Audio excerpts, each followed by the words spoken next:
여러분 안녕하십니까? 아침의 광장 박은정입니다. 경북 독립운동기념관이 지난 2020년부터 독립운동가를 찾아 그 공적을 기리는 독립운동가 발굴 사업을 추진하고 있는데요. 올해 72명의 독립운동가를 추가로 발굴해서 국가보훈처로부터 서훈을 받은 경북 출신의 독립유공자가 모두 2,446명으로 늘었습니다. 전국 독립유공자의 14%로 광역자치단체 가운데 가장 많은데요. 그만큼 일제강점기 경북에서 독립운동이 활발하게 일어났음을 알 수가 있습니다. 독립유공자 포상 신청은 자료 수집이 어렵고 공적을 기억하는 후손도 거의 없어서 정말 쉽지 않다고 하는데요. 그래서 더 의미 있고 가치 있는 일이 아닐까 싶습니다. 국가를 위해 희생한 독립운동가의 정신을 알리고 후손을 예우하는 일, 정부와 관계기관 그리고 국민 모두가 최선을 다해야겠습니다. 12월 29일 목요일 아침의 광장입니다. 먼저 이 시각 교통 상황과 날씨 듣겠습니다. 서유리 리포터. 네, 먼저 고속도로 상황입니다. 경부고속도로 부산 방향 구미 부근 175.5km 지점부터 일대 2km 구간 3, 4차로에서 소음 저감 시설 설치 중입니다. 같은 방향으로 더 내려가서 구미 부근 170.5km 지점부터 남구미 부근 169km 지점 3, 4차로에서는 비타면 보완 작업하고 있습니다. 역시 경부고속도로 부산 방향의 작업 구간도 있습니다. 동대구 분기점 122.6km 지점부터 120km 지점 3, 4차로에서 안전시설물 철거 작업하고 있습니다. 이어서 소통 살펴봅니다. 중부내륙지선 창원 방향은 서대구 요금소부터 성서나들목 지나서 남대구 나들목까지 서행하고 있습니다. 이어서 시내도로 살펴봅니다. 화랑로 효신내거리에서 효목내거리 방향 신호주기에 따라 밀림과 풀림 반복하고 대학로 복현호거리에서 경북대학교 서문삼거리 방향은 서문삼거리 신호 2번에 지납니다. 신천대로 남대구 나들목 방향 중동교부터 지체되고 있는데요. 침산교까지는 막히지만 침산교 지나면 성서나들목까지 어려움 없이 통과합니다. 신천대로 서대구 나들목 방향은 경대교 지하차도에서 도청교 지하차도 중간 지점 가장자리 차로에 승용차 고장으로 정차 중입니다. 이어서 팔공로 살펴봅니다. 불로 지하차도에서 이시아폴리스 삼거리 구간 양방향으로 시원하게 지납니다. 끝으로 날씨입니다. 오늘 대구와 경북은 가끔 구름 많겠고 경북 북부 내륙을 중심으로 아침 기온이 영하 10도 아래로 떨어지는 곳 있겠습니다. 오늘 낮 최고 기온은 0도에서 5도 예상되고 미세먼지 농도는 보통 수준으로 대기질은 무난하겠습니다. 현재 대구의 기온은 영하 2.6도, 습도는 61%입니다. 지금까지 서유리였습니다. 지역 시사정보 프로그램의 중심, KBS 대구 제일라디오 아침의 광장을 듣고 계십니다. 8시 33분 지나고 있습니다. 자, 오늘 아침 지역의 주요 뉴스부터 살펴보겠습니다. 뉴스민의 천영길 기자, 매일신문의 배주연 기자 함께합니다. 두 분 안녕하세요. 네, 안녕하세요. 안녕하십니까. 네, 배주연 기자 전화 연결돼 있습니다. 청 기자님 오늘 첫 소식 뭔가요? 네, 대연동 이슬람 사원 건립 갈등이 지금 계속해서 이어지고 있는데요. 해를 넘기는 모양새입니다. 이런 가운데 어제 경북대 재학생, 졸업생, 교수 317명으로 이뤄진 이슬람 혐오와 차별에 반대하는 경북대 구성원과 시민일동이라는 이름으로 이슬람 혐오 행위에 반대하고 대학 당국의 적극적인 조치 시행을 요구하는 탄원서를 대학 본부에 전달했습니다. 대학에 전달한 거네요. 그렇습니다. 좀 돌이켜보면 이 이슬람 사원 건립을 두고 갈등이 벌어질 과정에서 이 경북대학교 쪽에서 어쨌든 이게 대부분 이슬람 사원을 건립하려고 하는 유학생들, 네. 그러니까 경북대학교에 다니고 있는 학생들과 관련된 이 내용인데 학교 쪽에서 적극적인 행동을 좀 하지 않았다, 이 갈등 조정을 하지 않았다라는 게 그 이유인데요. 이 탄원서 내용을 보면 이 대학 당국이 처한 난처한 사정도 존재하지만 구성원의 인권을 보호해야 될 책임 있는 기관인 대학 당국이 인종차별과 혐오 행위에 대해서 명백한 입장을 좀 밝혀야 된다. 이렇게 촉구를 했습니다. 예.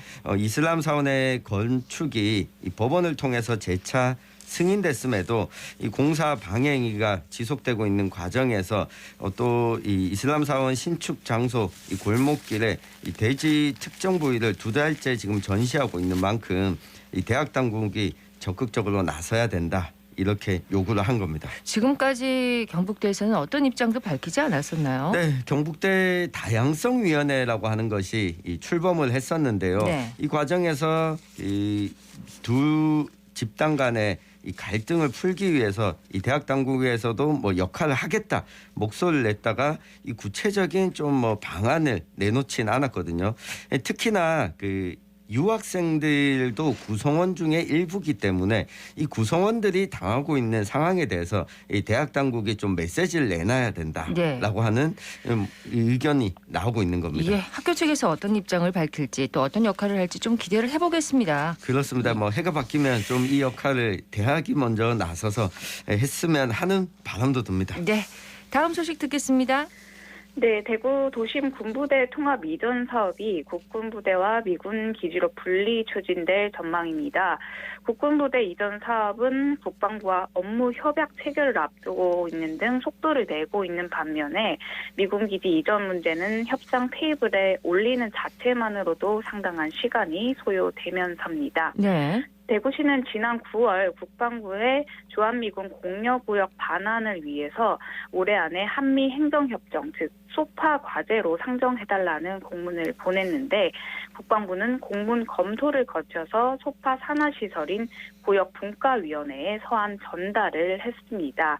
하지만 정작 공문을 받은 미군 측은 기지 이전 등 대규모 시설 사업과 관련된 문제는 미 국무부에게 협상 권한을 위임받아야 협상이 가능하다라고 답변을 전한 것으로 전해졌는데요. 예. 실제 K2 군 공항 내에 있는 미군 부대를 이전하기 위해서는 그 미 국무부의 위임을 받는 데에만 1년 6개월이 걸린 점을 좀 고려를 해봤을 때 소파 과제 상정 시기조차 가늠하기 어렵게 된 것입니다. 그리고 또 미군 부대 이전 비용 충당 문제도 좀 떠오르는데 부대 이전에는 6천억 원 이상 더 들 것으로 예상이 되는데 특별법이나 국비 지원 등 이전 비용 마련에 대한 해법 없이는 이전이 사실상 불가능한 셈입니다. 그래서 이제 국군부대와 미군 기지를 이제 분리해서 이제 추진한다는 거네요. 이전 사업을요. 네, 맞습니다. 대구시는 이제 함께 동시 추진을 고집할 경우에는 국군부대 이전 사업까지 표류할 가능성이 클 것으로 보고 분리 추진 방침을 고쳤고요. 미군 기지 이전은 소파 과제 상정 등 진행 상황을 좀 살펴보고 단계적으로 추진을 하겠다라는 입장입니다. 예, 소식 하나 더 듣겠습니다. 네, 803 국립공원 승격이 지금 추진되고 있습니다. 이 가운데 오늘 환경부가 이 803 도립공원의 국립공원 승격에 대해서 이 경북 지역 주민 설명회와 이 공청회를 개최하기로 했습니다.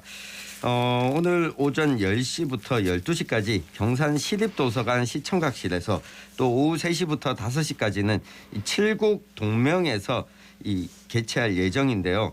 환경부에 따르면 이번 주민 설명회와 공청회는 이 803 국립공원 지정 및 공원계획안과 이 전략 환경 영향 평가서의 주요 내용을 설명하고 이 지역 주민과 전문가, 환경단체 등 이 각계의 의견을 이 제시받아서 국립공원 승격 계획에 대해서 논의하는 자리입니다. 네. 803이 경상북도와 대구시에 걸쳐져 있는 만큼 이 대구시 주민설명회와 공청회도 내년 2월경에 추진할 예정인데요.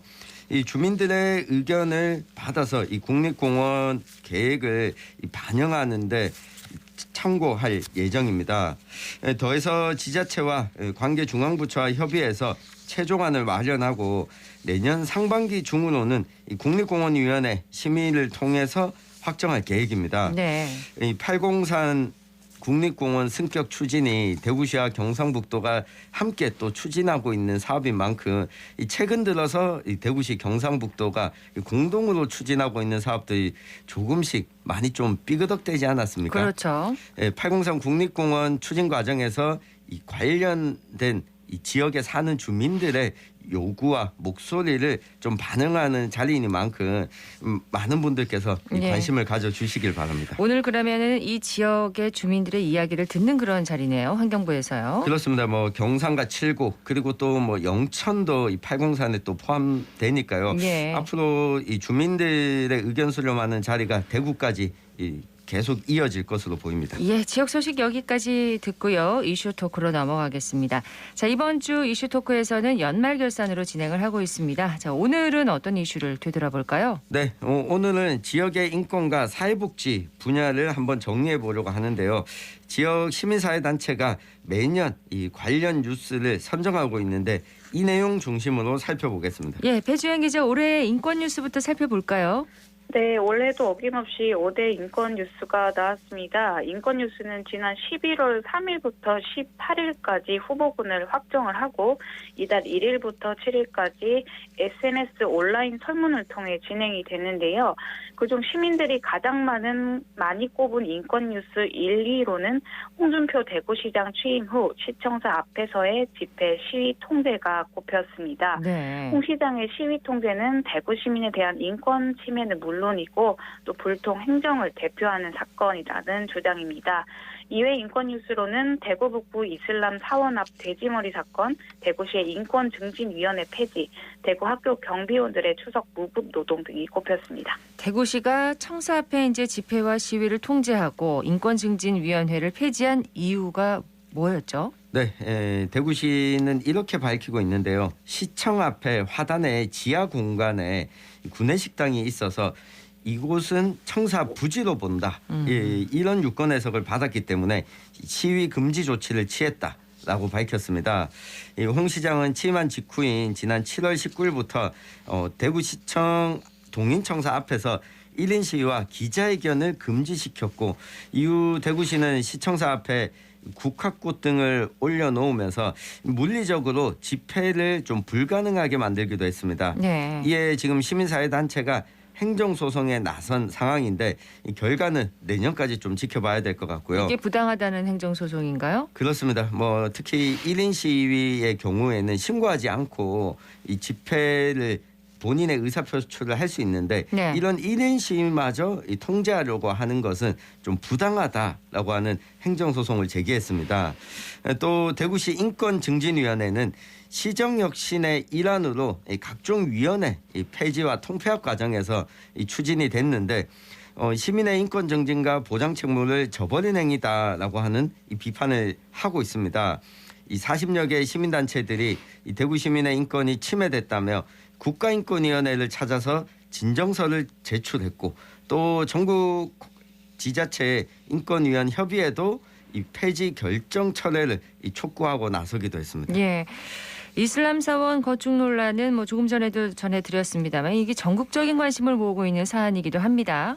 네, 그렇습니다. 북구 대연동 이슬람 사원 건축을 둘러싼 갈등은 좀처럼 해결이 되지 않고 더 심화되는 모습으로 결국 해를 넘겨도 지속될 전망인데요. 지난 9월에 이슬람 사원 공사 중지 처분 취소 소송에서 건축주 측이 최종 승소를 하면서 이슬람 사원 갈등이 잠시 마무리되는 듯 했습니다.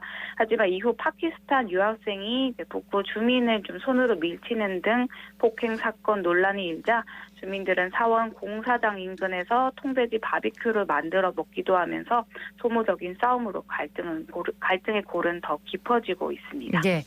조금 전에 이제 경북대 학생들을 중심으로 해서 이제 학교의 역할을 좀 요구하는 주장하는 네. 그런 일도 소개를 해드렸는데 최근에는 또 시민사회단체들이 국제사회에 도움을 요청하기도 했습니다. 그렇습니다. 대구 지역 시민사회단체들이 지난 23일 유엔 종교 또는 신념의 자유에 관한 특별 보고관에 이 긴급 구제를 요청하는 청원서를 제출했다고 밝힌 겁니다.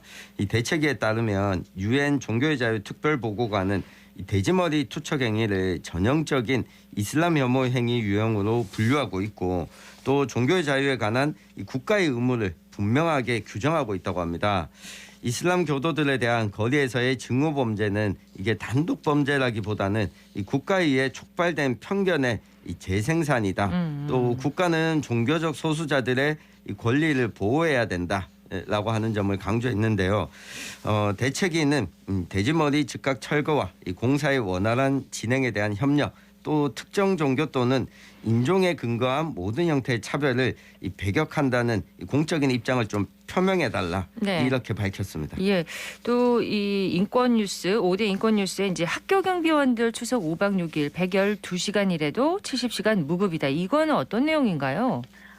교직원 퇴근부터 출근 전까지 학교에서 당직 경비 업무를 하는 60세 이상 노동자들이 보통 출근 시간이 이제 오후 4시에 출근을 해서 다음날 오전 8시에 퇴근을 하게 되는데 이렇게 되면 하루 16시간 정도 학교에 머무르는데 정작 근무 시간은 7시간만 인정을 하게 되면서 문제가 됐습니다. 네. 그 이유는 근로기준법이 24시간 학교에 있어도 7시간만 근무 시간으로 인정하고 나머지는 휴게 시간으로 규정하면서입니다. 특히 이 문제는 명절 같은 연휴에도 더 심각해지는데 연휴 기간 내내 학교에서 나홀로 경비를 서지만 7시간 근로 규정에 묶여서 사실상 근로자들은 돈을 받지 않는 무임 노동을 하고 있는 셈입니다. 네. 대구시교육청은 이제 근로 개선에 손을 놓고 있는데 내년에는 개선 움직임이 일어나야 되지 않을까 생각합니다. 자, 이번에는 우리복지시민연합이 선정한 올해 대구 경북 7대 복지 뉴스를 한번 살펴보겠습니다. 어떤 내용들이 선정됐나요? 네, 아무래도 지금 3년 차긴 하지만 코로나19와 관련된 내용들이 많았습니다. 이 대구와 경북의 오미크론 치명률이 전국 2위와 3위로 전국 평균보다 상당히 높아서 이 과학 방역, 표적 방역이 이 사실상 실패로 지적이 됐다라고 하는 점이 우선적으로 꼽혔고요. 또 대구시의 이 제2의료원 일단 일시 중단과 대구의료원 강화 방안을 발표한 점이 꼽혔습니다. 예. 또 22살 청년이 간병하던 아버지를 숨지게 한 간병 비극과 이 정부의 미흡한 대책, 우리가 이 시간에도 살펴본 적이 있었던 남구 사회복지행정연구회가 고독사 실태조사 결과를 발표한 점, 대구 경북 사회복지시설의 인권 문제, 홍준표 대구시장의 무상급식 흠집 내기, 복지정책이 실종된 6.1 지방선거와 홍준표 시장 후보의 빈약한 복지 공약을 올해 사회복지 7대 뉴스로 선정을 했습니다. 그 지역의 오미크론 치명률이 다른 지역에 비해서 많이 높은 건가요? 네, 그 질병관리청 자료에 따르면은 지난 2020년 코로나 발생 이후 경북도의 오미크론 치명률은 0.149, 대구의 치명률은 0.148로 부산 0.160 다음으로 높았습니다. 오미크론이 이제 본격적으로 유행하기 시작한 올해 1월 이후 경우에는 경북 치명률이 전국 평균보다 높은 0.138, 대구는 0.121로 조사됐습니다. 사망자 수는 전국 평균보다 경북은 550명, 대구는 322명이 많았습니다. 이렇게 대구와 경북의 오미크론 치명률이 다른 지역에 비해서 특별히 더 높은 이유가 있나요? 네, 대구시에서는 코로나19로 인한 치명률이 높은 이유로 지역의 고령화와 1차 집단 감염을 꼽았습니다. 이 방역 대책이 제대로 마련되지 않았던 이 초기에 집단 거주 시설을 위주로 많은 고령자가 숨진 탓에 네. 치명률이 높아졌다는 주장인데 하지만 오미크론 확산 이후에 치명률이 높은 것은 좀 설명이 안 되는 부분이 있어서 이에 대해서 이 복지단체와 의료단체에서는 이 오미크론 유행 이후에 병상 가동이나 치료에 대해서 네. 공공의료의 대응이 좀 부족했던 것 아니냐 이런 지적을 하고 있습니다. 그러니까 초기는 뭐 치명률이 높았던 것은 인정을 하겠지만 오미크론 확산 이후에 치명률이 높은 것은 좀 분석이 필요하겠네요. 그렇습니다. 뭐 초기에는 대구가 다른 지역보다 확진자 수 자체가 많았기 많았죠. 때문인데 오미크론 이후에는 그렇지는 않았거든요. 그렇죠. 여기에 대해서는 뭐 내년에도 좀 분석을 통해서 부족한 점을 메꿔 나가야 되지 않을까 싶습니다. 우리복지시민연합이 올해 복지 뉴스와 관련해서 이런 말을 했습니다. 6.1 지방선거에서 복지는 실종되고 기존 정책은 폐기되고 긴축 재정으로 복지의 새로운 기준이 완전히 무너졌다. 이렇게 총평을 했는데 자, 두 기자께서는 올해 지역의 사회복지를 어떻게 돌아보고 계시나요? 저는 대통령 선거랑 지방선거에 묻혀서 다소 취약계층을 향한 관심이 묻히지 않았나 싶습니다. 특히 그중에서도 선거권이 없는 아동 청소년의 이슈들은 좀 상대적으로 많이 조명받지 못했던 것 같은데요. 예. 그동안 좀 제가 아동 청소년 복지 관련해서 주목해왔던 이슈가 있었는데 그 결식 우려 아동을 위한 대구시 아동급식 카드 개편이 올해 하반기 때 전반적으로 일어났다는 것입니다. 이렇게 급식 급식카드 시스템이 좀 전반적으로 바뀌면서 카드 사용 가맹점도 늘어나고 배달도 가능한 비대면 주문 시스템도 도입이 됐는데 네. 이에 따른 효과가 내년부터는 조금씩 드러날 것으로 보입니다. 그래서 소외계층 아동의 끼니 해결이 잘 해결될지 내년에는 좀 더 많은 관심을 가지고 바라보면 좋겠습니다. 예. 아동급식 카드 개편 좀 긍정적인 효과가 있기를 기대해 봅니다. 네, 올해 이제 채무 감축을 기조로 여러 분야에서 예산 규모가 지금 줄어들고 있는데 이렇게 되면 사회적 안전망이 취약해지지 않을까 하는 우려가 있습니다. 때문에 이 복지의 소홀함이 없었는지 좀 살펴서 네. 부족한 부분이 있다면 내년 이 추경에서는 좀 반영하는 행정을 기대해 보겠습니다. 네, 오늘 아침의 광장 이슈 토크에서는 올해 인권과 사회복지 뉴스를 정리해봤습니다. 뉴스민의 천영길 기자, 매일신문의 배주현 기자였습니다. 두 분 고맙습니다. 감사합니다. 감사합니다.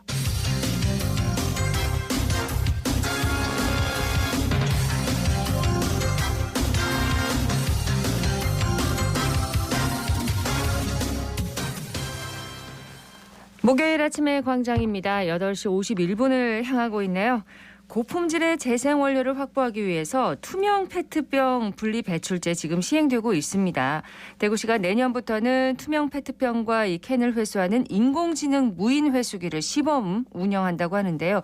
자, 윤가인 리포터가 지금 운영 현장을 한번 다녀와 봤다고 합니다. 어서 오세요. 네, 안녕하세요. 대구 하면 섬유의 도시죠. 이 대구 경북은 섬유 제품 생산에 필요한 산업 생태계가 잘 형성이 되어 있는데요. 특히 대구시는 고부가 친환경 리사이클 제조, 산업 기반 조성에 박차를 가하고 있습니다. 이 관련 사업의 일환으로 페트병 재활용 그린 섬유 플랫폼 조성 사업이 지난해 행정안전부 지역균형 뉴딜 우수 사업에 선정이 되어서 현재는 친환경 리사이클 제조 산업 기반 조성에 박차를 가하고 있는데요. 네. 이 공동주택에는 투명 페트병 별도 분리 배출제가 정착 단계에 접어드는 성과를 이루었습니다만 여전히 단독주택과 원룸이 밀집된 지역은 시간이 좀 필요할 것으로 보입니다. 그렇군요. 네, 그래서 각 구별로 인공지능 재활용품 무인 회수기가 설치가 되었는데요. 시범 운영하는 곳 중 하나인 남구청으로 가서 먼저 이용을 해봤습니다.